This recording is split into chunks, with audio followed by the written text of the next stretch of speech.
I said I should have gone full screen last time, and I really wish I should have, but this really is an important topic that I see a lot in many different productions, and that has to be stereo imaging. The stereo image. Stereo image is very tricky to get right.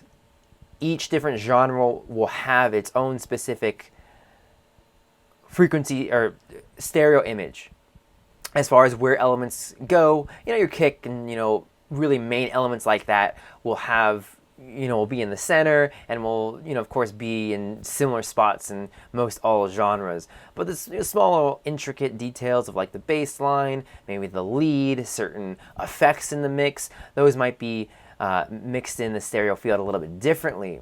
So my suggestion to you as far as stereo imaging is to really reference other songs. Reference other songs and use the Voxengo MSED plugin. This is a free plugin that you can download on Voxengo, and what it does is allow you to solo the sides of the stereo field. By soloing the sides of the stereo field, you can listen to how much of a specific sound in a mix is playing in the sides of the stereo field. This allows you to replicate this in your own song. Because oftentimes we're putting in elements and we know we want this to have some stereo information. We're not sure how much. By listening, by analyzing the sides of the stereo field, the sides being what gives it the stereo image, mono being in the mid. By analyzing the sides of the stereo field, by soloing it with the Voxengo MSED plugin, you can hear how much energy is coming, how much frequency content is in the sides of the stereo field only, and again you can replicate that in your mix and give your instruments that amount of power in the sides of the stereo field. So when you're building out your track, listen to the reference song, listen to the sides, and kind of replicate that. And that will really just come down to volume automation as well as EQing.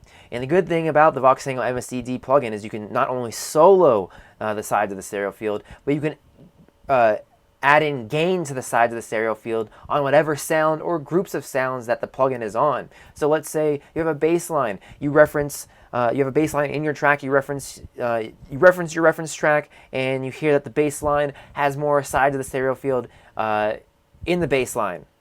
What you could do is just boost up the sides of the stereo field on your bass line in your track as well. Referencing other tracks, referencing the sides of other tracks, and hearing how impactful those elements are and replicating that in your own track is a great way to really understand how you can create real depth in your mix. So keep that in mind when you guys are working on the sides of your stereo field, or your stereo field in general.